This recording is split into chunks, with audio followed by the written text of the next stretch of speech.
This is the ERP Advisor.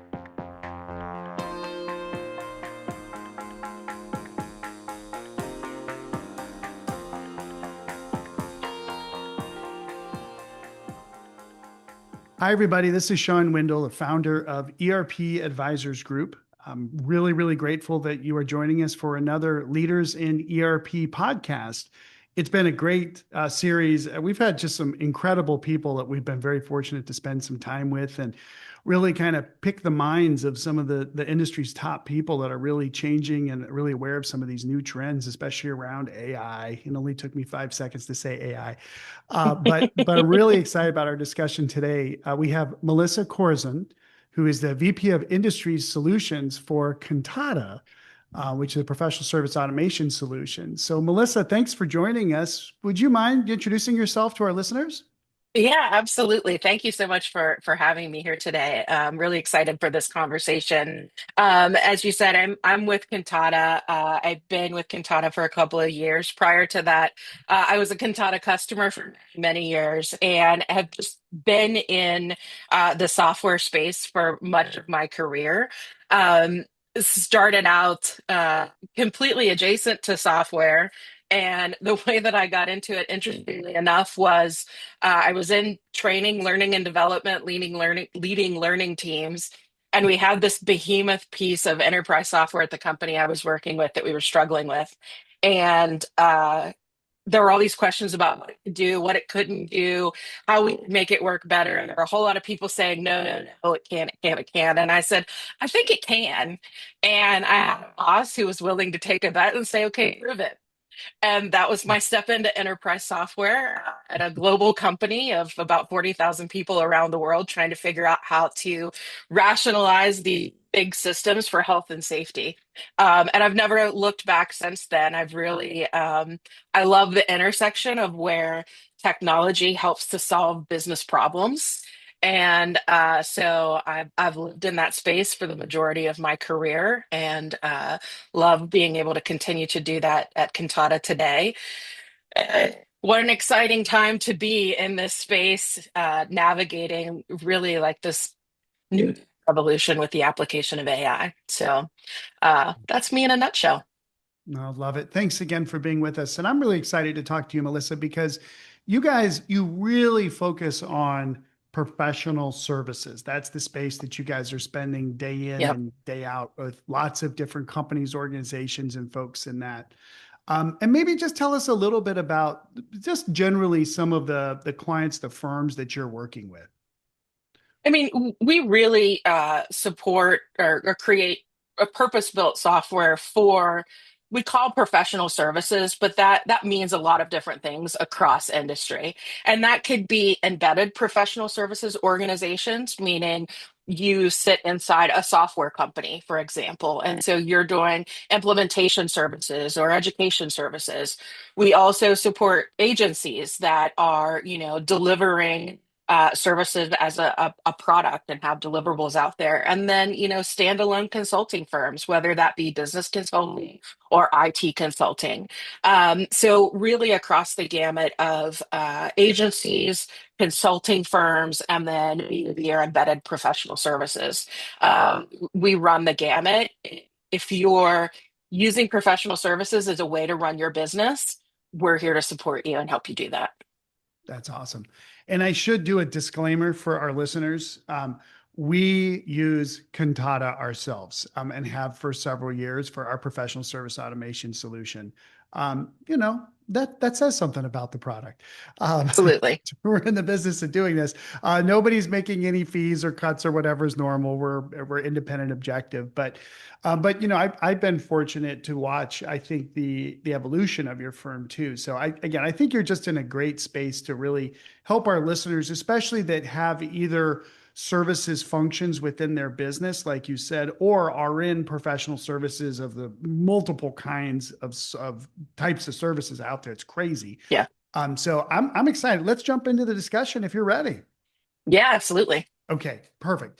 So we have to start off with the kind of the tech advancements and market trends that are impacting the professional services space the most. What really are those? I mean, the obvious answer that I think no one has to guess at is AI, right? But I would say, the biggest shift that we're seeing is that AI has rapidly moved from experimentation to execution, right?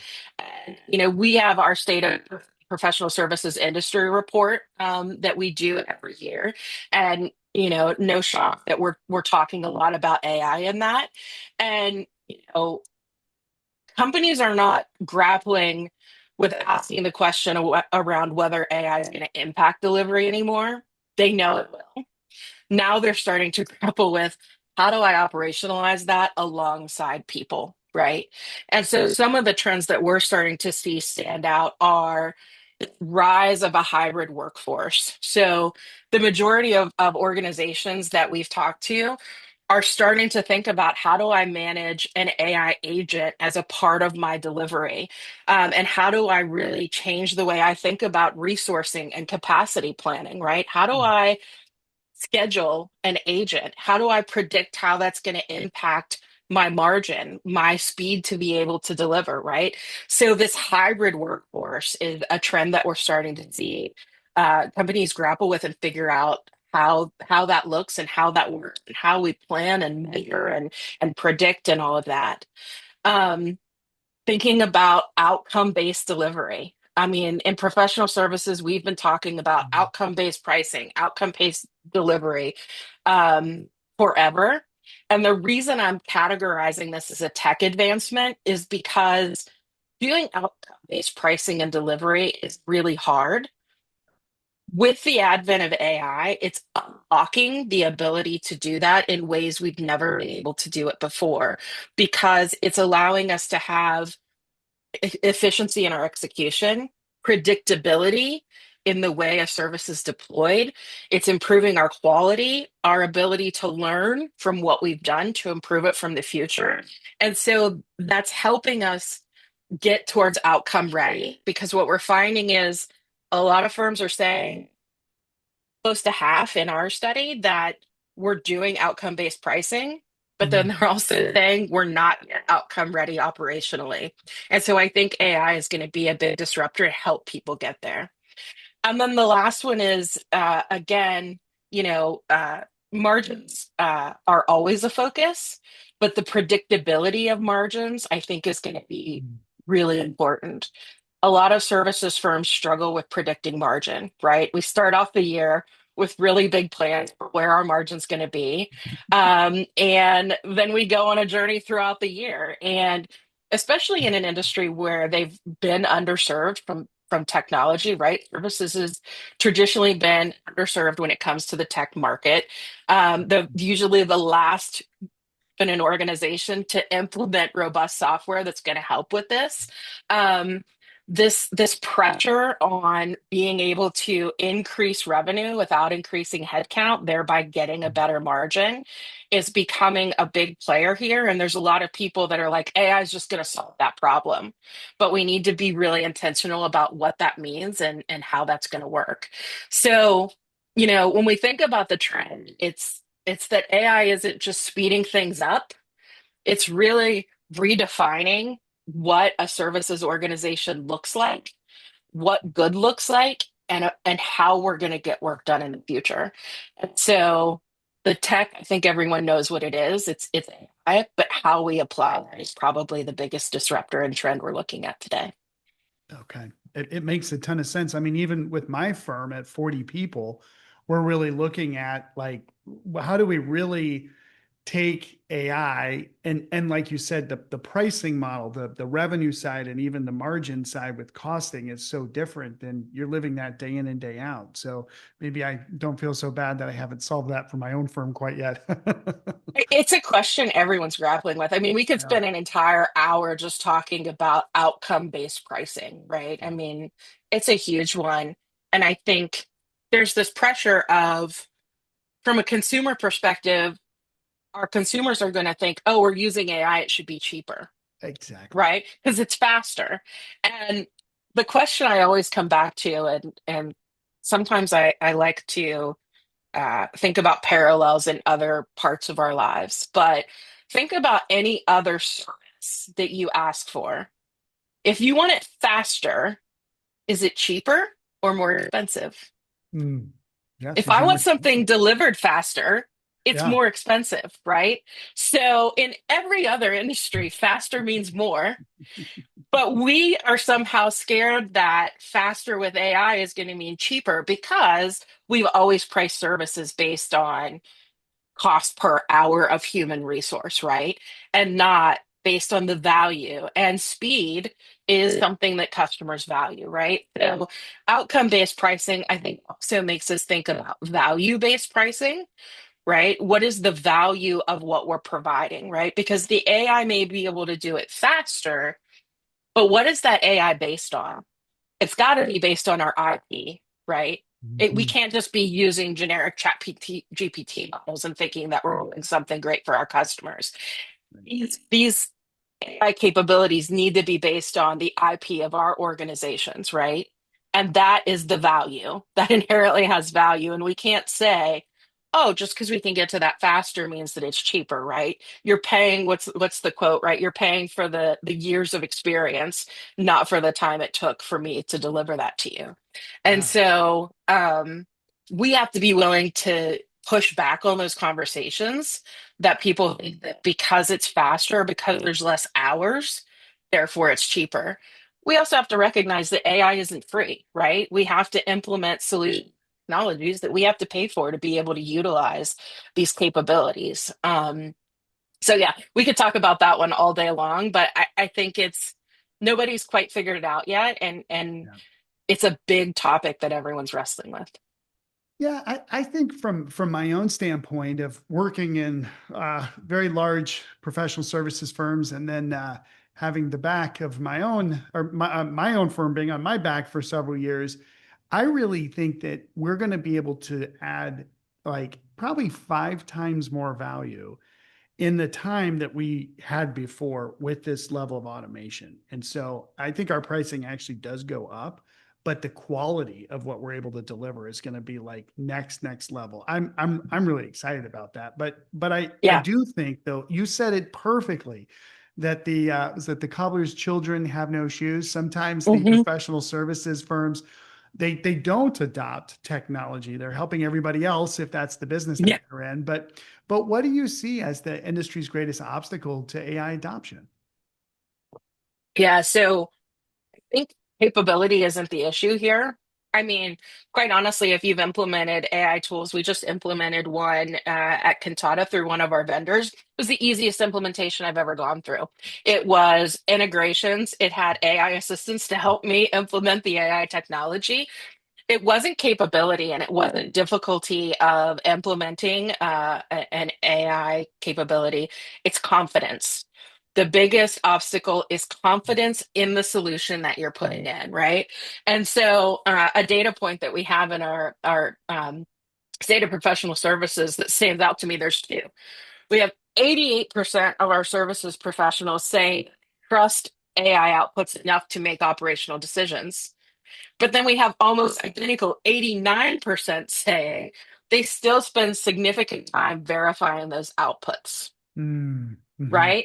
So we trust it, sort of, Yeah. right? We trust it, but we're still in that trust but verify cycle, right?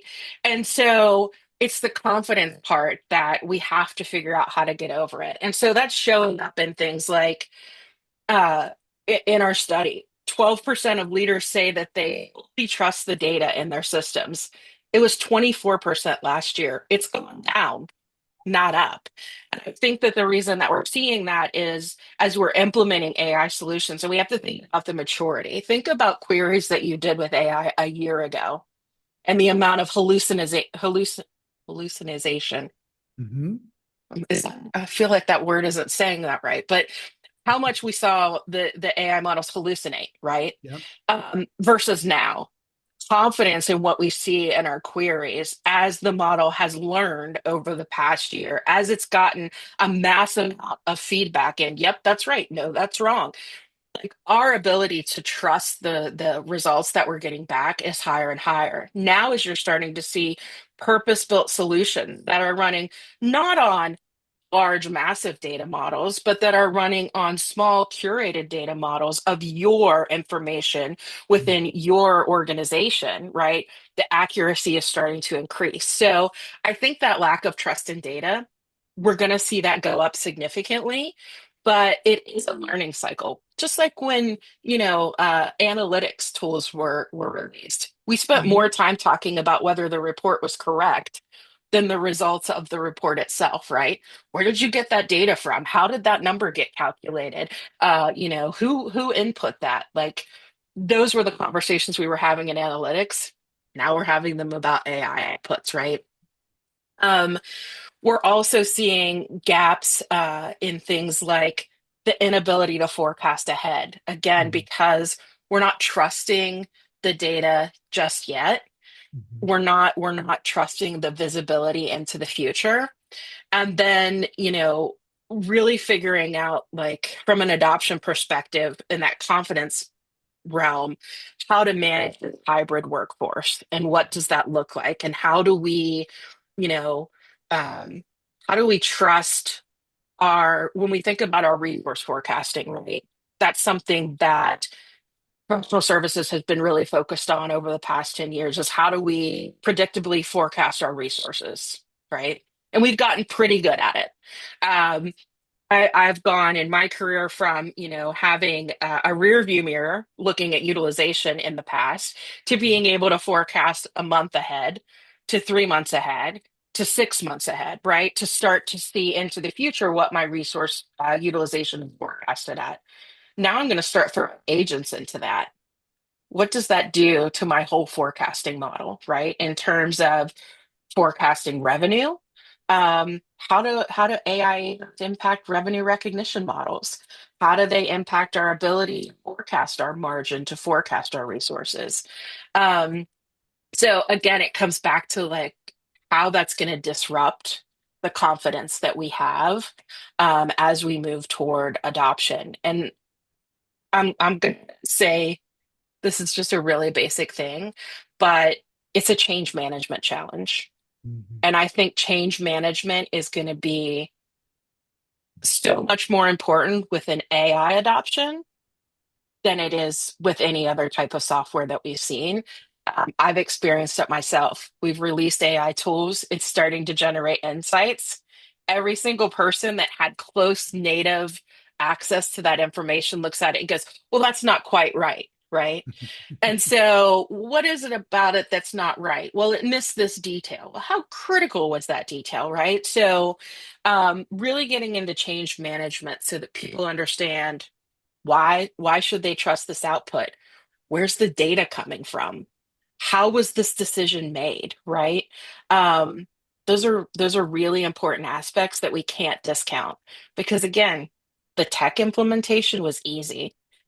It's Mhm. the confidence and the change management that's going to be incredibly hard. Yeah. It makes a lot of sense. And I mean, we've always dealt with change management and adoption issues with systems implementations like professional service automations, like with what you guys are working through, the systems we're advising our clients on. But how does this all sort of compare and differ, I should say, from a typical systems migration when you look at this big component of AI being in there? So, I think the fundamental difference here is Mhm. that let's say you're migrating, right? We have a ton of customers that will migrate from spreadsheets. We're doing our margin calculations, we're doing our resource utilization planning in spreadsheets. And now we're going to bring that into a system, right? With AI, we're no longer just migrating systems, we're actually shifting decision making authority. When you get to an AI agent, you're in, if you're doing it right, you're empowering an agent to make a decision. So it's not just uh, determining success for an implementation around data accuracy, process standardization, user adoption, right? Success really needs to think about, is the AI explaining what it's doing? Is it providing transparency and context? And do we trust the decisions that it's making? If we're continually overriding or ignoring the insights, then it's not really providing a whole lot of value. And so I think the biggest shift is we have to have this rigor that's focused on that trust and that explainability because AI is now influencing decisions much more, but it's actually making them. Um, and so I think one of the things that we gloss over a lot in implementations is we all start off with we're implementing software, we're migrating, we have our project plan, we have our beautiful RACI, our stakeholder map, and then we have this governance model of how we're going to govern the system. And one of the first things that goes out the window is the governance model, right? We stick to it for a couple of months and then it starts to fall by the wayside. And we really need to treat this as like a delivery intelligence layer. And the governance around that has to define, for example, where are we going to accept a decision where AI is recommending versus assisting, or where are we going to allow it to actually act autonomously? Mm, And if organizations don't have a handle on that, then that's a pretty big risk, right? Because you actually don't know where the decisions in your organization are coming from. And so now having a RACI where you have an agent that's listed on that line, right? wow. So Yeah.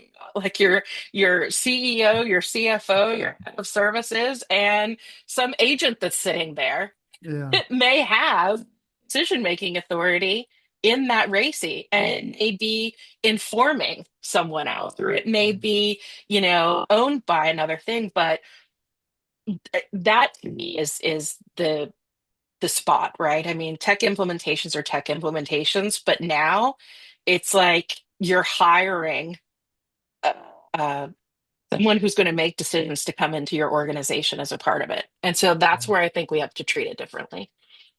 Well, it makes a ton of sense. I think well, I even just noticed today that Grok came out with a business solution specifically for businesses. Okay. So yeah, so it's limited. So I don't know if we call these small language models, taking the large language model concepts and learnings, if you will, and then being able to apply that, like you said, with sort of a singular data set, a focused data set, specialized, like your professional services data, your projects, your time entry, your expenses, your billings. Yeah. I mean, I feel like I like this. Like I think that we have promised for decades, frankly, it's confessions of an ERP advisor here, that all systems are going to do this, this, and this, and here's the business case, and here's the monetized benefits and the ROI with an IRR and EIEIO. Here we go. Yep.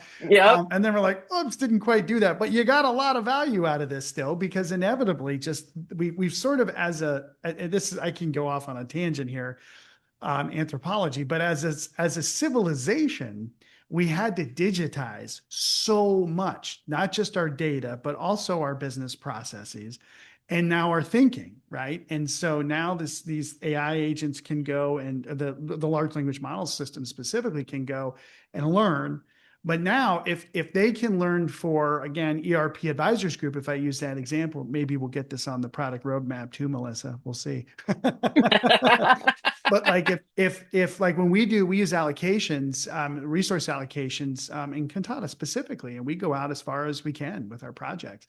But if we could do some scenarios, what would happen if this occurs or that occurs? I mean, those are things we're doing today in spreadsheets when we have time. So, to think of my people having the time to be able to like use and work with an agent who can put together this super, really critical information. And maybe it doesn't have to be 100%, but then the AI can learn my business and can learn how we operate. I mean, it's really, really exciting. I mean, this is why there's the billions and trillions of dollars going into the infrastructure of AI, is that the promise is there. But I'm Yeah. excited really even about what you guys are doing. Like, maybe you can talk a little bit about how you guys are helping businesses overcome these obstacles when adopting these new solutions. Yeah, absolutely. I mean, I'll um I'll say this quiet. I'll admit a bit of challenge that we have as a You company is we bet. have customers that come to us and say, "Hey, we've been a customer of yours for 10 years. We have fed you every project that we've done. What can you tell me about my business?" Right? And we can put up reports and we can put up dashboards and we can do consulting engagements where we really dig in and look at it and that sort of thing. That's not what they're asking for. They're asking for when I set up a project and I've delivered that project 100 times before, Mhm. tell me what I'm missing. Tell me that every time you run this project with this segment of customer, you go over on data migration. Every single time you're going to lose on data migration. And by the way, tell me that when I'm scoping the project, not after I've already sold and booked it and make me go back and change order a customer because that's never fun, right? Like you have all this information about the way that we work, give it back to us in a meaningful way, right? And so that's really the premise of what we've been building and I'm not sure if you've heard about our Kantata expertise engine, but that's the foundation of why we've built the expertise engine is not about just taking all the information of all the world, but how do we take the information about you at your company? We have your project plans, we have all your hours work, we have the way that you deliver. Now we're going to start to bring in things like let's bring in your phone calls, let's bring in your email. Because the fact of the matter is, when you're working with a customer, how much of that is captured in the calls that we have and the emails that we share with that customer? There's so much insight available in those areas, right? So let's couple that information. Let's couple the way that we're delivering. Let's take your deliverables and your assets where your IP lives and bring that into a model so that it is surfacing insights to you at all of the times that you need it the most. And then let's put that to work through intelligent workflow capabilities, through AI agents that we have in the system, and that you're also going to be able to build on your own and create an ecosystem where you can go in and say, hey, I like to say, hey, Cantata. No one's catching on to that for me yet, but hey, Cantata. Um, what would happen if this particular resource had to be removed from the project and I needed to bring someone else in? Or, hey, Cantata, how can I get this done in 6 weeks? Or how can I shift this out 3 months, right? Or what's the resource scenarios am I missing that could help improve this project, right? You've got your skills in there. You've got resources in your platform that the AI can go back and look and say, how many hours has this particular resource spent doing this type of deliverable with this type of customer? Mhm. Right? And start to surface insights that you may miss because you just aren't able to look at the big picture, right? And so that's really what the purpose of the expertise engine is to be able to unlock all of those insights that are sitting in the system so that that can be put to work for you. A really simple example that I like to talk about is lessons learned. Every professional services organization believes that lessons learned are absolutely critical to managing risk, to improving efficiency, to improving delivery. I would say every 2 to 3 years, every professional services organization gets burnt because something happens and somebody goes, why does this keep happening over and over and over again? Where is our lessons learned program? Yeah. And somebody pulls it out and dusts it off. And Right. there hasn't been a lesson learned logged or shared in months, right?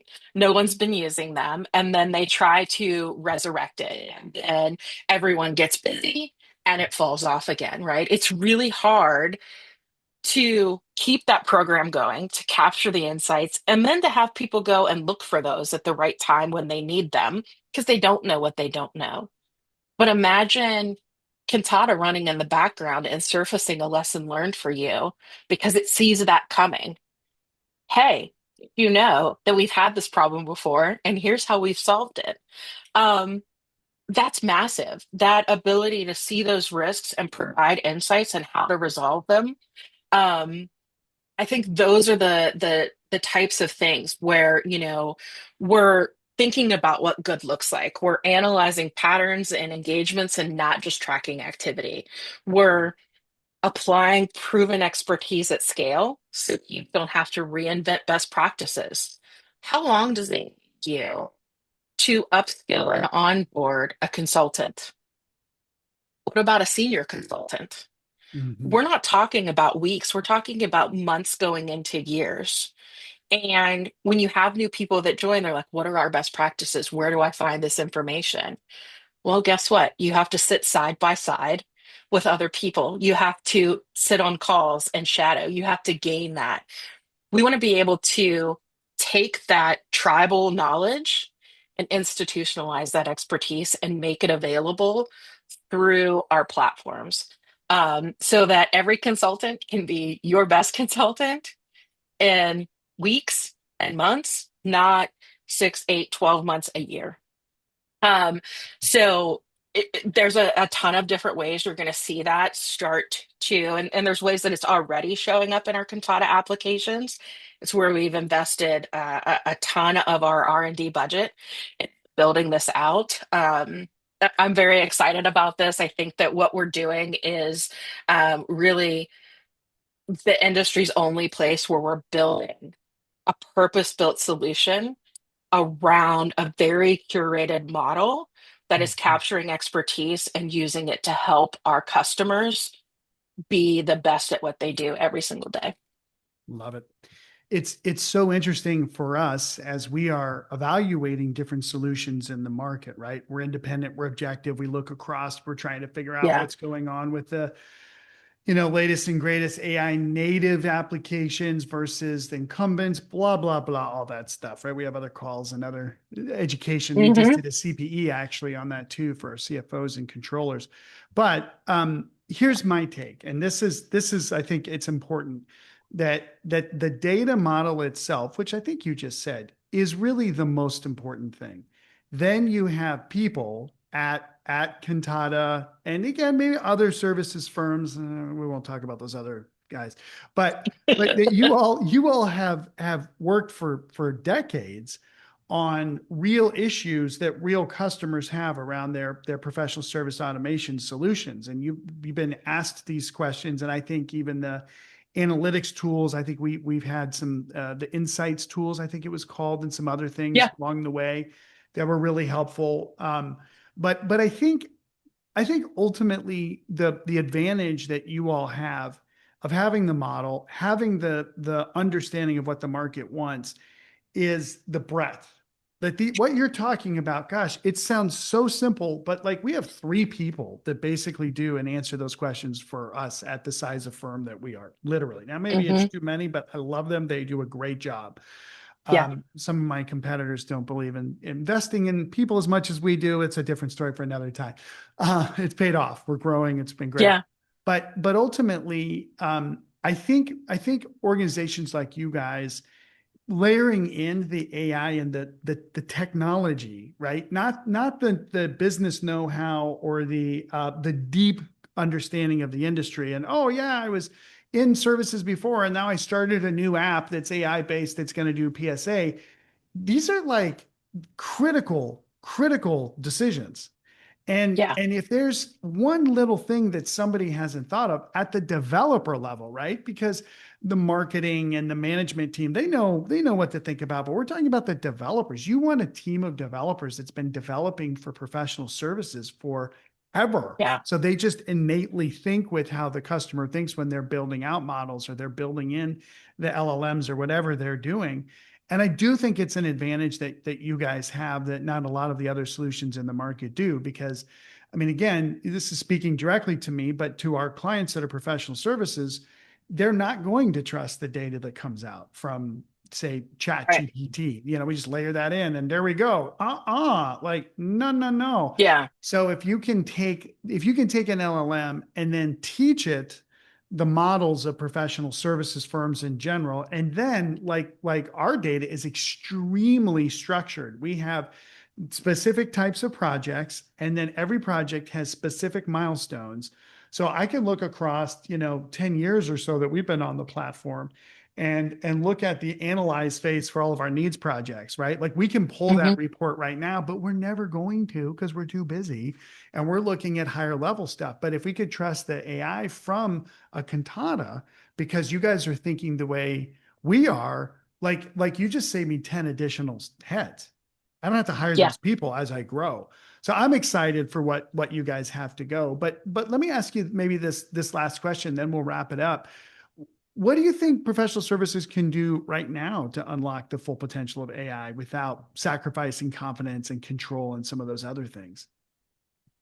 Yeah, I think the first thing that I'll start with is just to not a direct answer, but I want to go off a little bit of what you said, and I'll get into that. Is I don't have the study written down here in front of me right now, but there was a recent study by it was a large McKinsey, a Gartner, it was a big one, that came out, and it was looking at uh, the success of AI initiatives from homegrown solutions versus solutions that are being released by providers. And I think Oh, we're seeing a lot of that. We're seeing a lot of companies that are like, we could build some of these things on our own. And uh, the data will tell you that they've not been incredibly successful.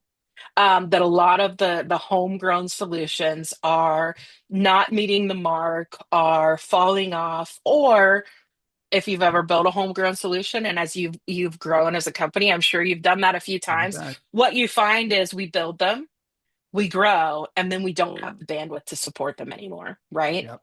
And so I think one of the important lessons, and this will sound like I'm saying this selfishly as a vendor who's providing an AI solution, is make sure that you're understanding what capabilities your vendors have today and what they're building for the future before you go and try to develop something on your own.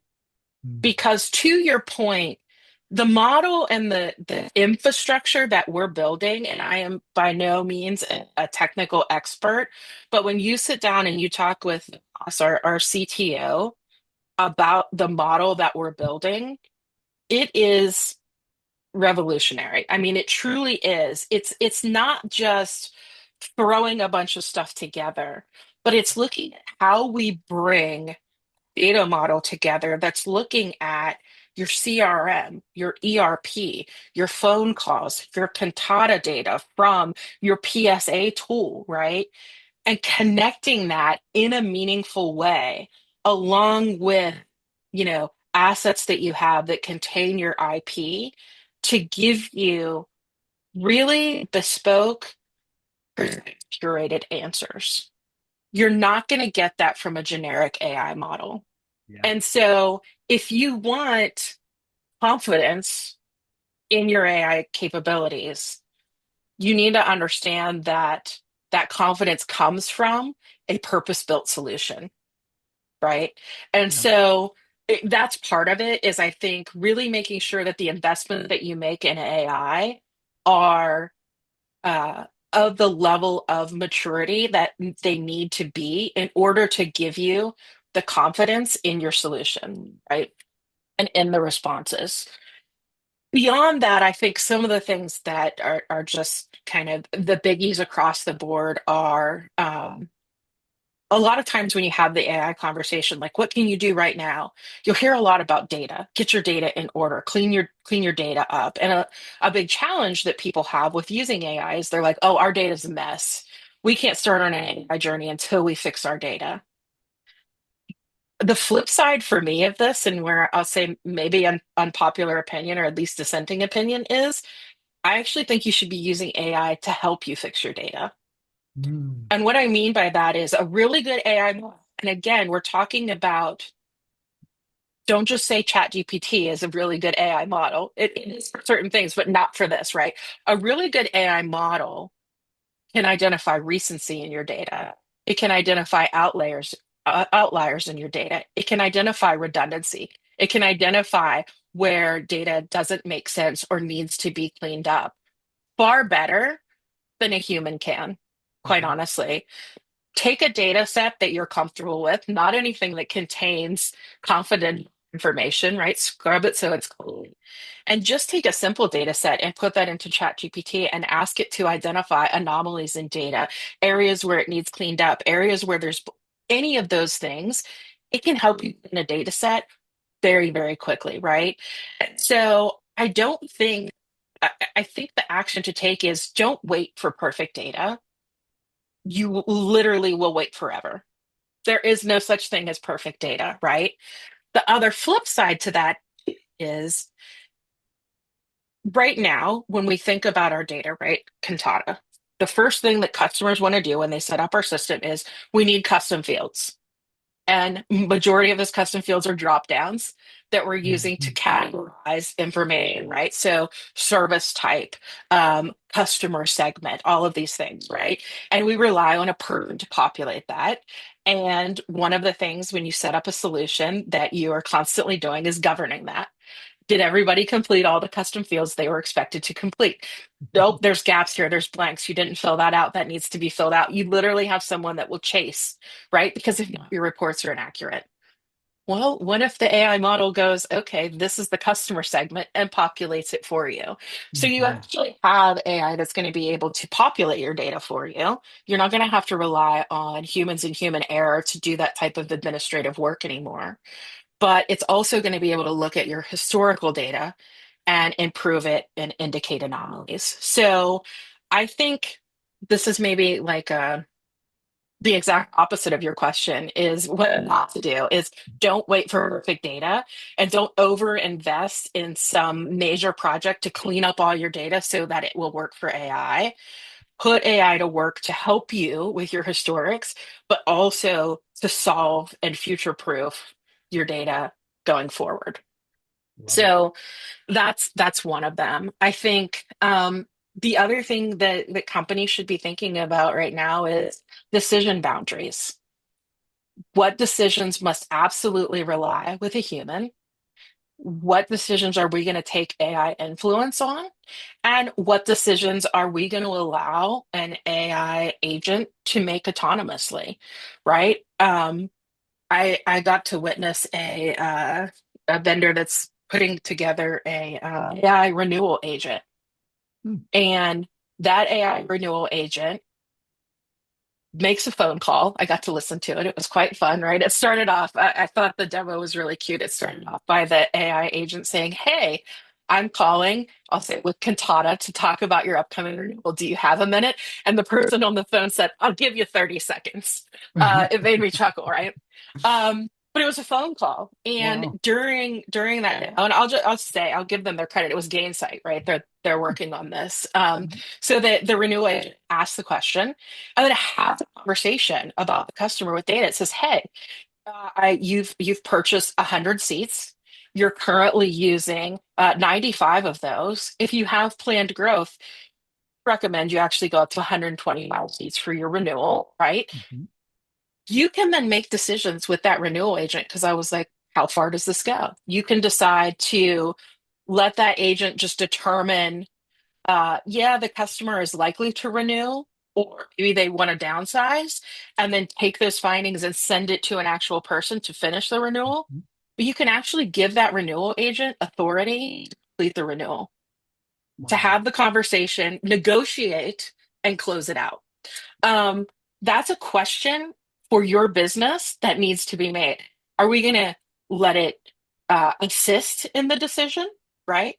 Or maybe we back up and say the renewal agent is simply going to provide contextualized information to a person. Hey, you're getting ready to have a renewal conversation. This is where the customer's at. This is their history. Here's what we recommend based on blah, blah, blah, blah, blah, right? The stuff that maybe would take them a few hours to prepare.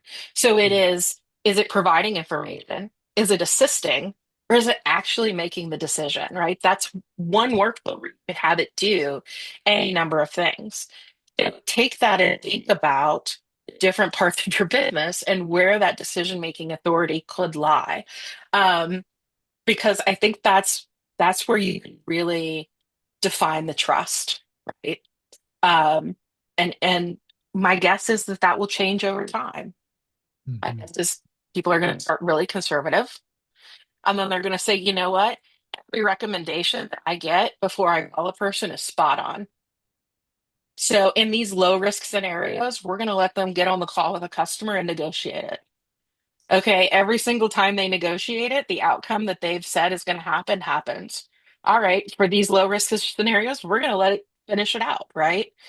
Um, so I think vision boundaries and thinking through that now is important. And then my last one is probably the most important, and this is something that we've been thinking a lot about as we're building out expertise engine, is the first thought with everyone around AI is it's an efficiency play, right? We can get stuff done faster. We Mhm. can get stuff done with less man hours. And yeah, that's one way to think about it. I mean, you can think about workflow automation tools the same way, Mhm. right? They're going to make you more efficient. Where the real benefit comes in is thinking about the outcomes that you want to achieve and how AI can help augment those outcomes. So don't think about like what activity I have that AI can augment. Think about the major outcomes that your business is trying to achieve and how AI can help make those more quality, more repeatable, more dependable, so that it's not just increasing efficiency, but it's improving the overall quality and capability of your organization to achieve that outcome. Yeah. Um, so those would be some of the big areas that I think, you know, don't wait for your data to be perfect. Make sure that you're thinking about those decision boundaries really carefully. And then make sure that you're thinking about the outcome that you want to achieve with it and not just being efficient. Love it. Everything makes a ton of sense. I think the only thing that I would add to what you said, just based on the flow of the creation that you guys are looking at, Yeah. is especially as an end user, but even being able to assist my clients at a whole new level of value, is that we actually get to finally imagine solutions. We really Yes. can't today, because I'm serious, and I that's terrible for me to say that, because that's all we do with our clients is imagine what their, kind of their ideal scene could be, but it just feels Mhm. like business process reengineering, as is, to be, gap, fill the gap, okay, go. No, no, no, no, no. How can we completely reimagine our entire business on automation, and so that our people are happy doing their jobs?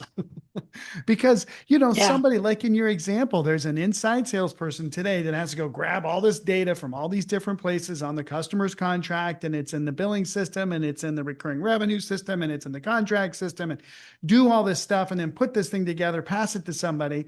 Like, if that inside salesperson now gets that data, they're able to do more with that on behalf of the client and the company itself. Their value Yeah. goes up. See, that's why I don't think that we could get into the philosophical side of this, of course, but I'm very excited for my own team and for my clients' teams, that these are great people. These are phenomenal people that want to be doing Yeah. great things, and are, it's a tight market out there still for companies. And so you want to give employees a great opportunity and have them love their work. We're really proud of our Best Place to Work awards. And for me to have a best place to work means I have to get AI in, because I want my people to be thrilled with what they do. And I'm going to hire more analysts. I'm not going to replace Yeah. analysts because of AI. I'm going to give them tools that give them the ability to bring in a whole nother level of value that we can't even imagine today. So it's very Yeah. exciting times. I'm glad you mentioned that because I think there's all this talk about like, AI is replacing workforce and a Right. lot of reduction. And I mean, let's face it, the services industry has experienced the highest level of layoffs ever, even before AI became into play, right? Like the layoffs in the services industry have been happening for a very long time. And what that means is a lot of companies have been asking people to do a lot more than what they did. We've got role consolidation, right? You used to be a project manager. Now you're a program manager because we've collapsed program and project manager into one role, Right. right? And by the way, we no longer have analysts to help support reporting. So you need to do that on your own as well. And oh, by the way, we need you to take a much bigger role in resourcing decisions, right? Like all of these things we have massive role consolidation that's been happening. And we haven't given people tools to help support that role consolidation, right? And so what that means is because we demand so much focus on administrative things because we have to keep the system running. We've got teams that are like, listen, by the time I update all these systems, complete all my status reports, respond to my emails, da da da da da. No, I don't have time to document a lesson learned. right? Exactly. No, I don't have time to draft this best practice document. No, I don't have time to spend, more time preparing for this really critical call with a customer where I'm going to be talking with them about, how to improve their business because there's just not time for it. And Right. so the promise of AI for me is about helping clear the noise of some of these things that are purely administrative that we can get out of the way, right, and help improve operational efficiency, but also helping to reinforce professional judgment instead of replacing it, and helping to augment and unlock organizational expertise for any person who needs it so that they can be their best self, right? And I think the solutions that are going to come out of it are really going to help equip and enable our people to be better versions of what they've been previously. And finally, give them a little bit of room to breathe so that they can enjoy coming to work and not feel like they're just having to churn through and wear five hats, right? Yeah, Because I think a lot of people have a lot of hats on right now. exactly. Melissa, this has been awesome. I appreciate your time, even going over a little bit extra, but I think this is really good Yeah. content for people that are like in the middle of like, oh my gosh, what am I going to do with solutions? So, Melissa Yeah. Korzun from VP of Industry Solutions for Kantata. Thank you so much for your time today.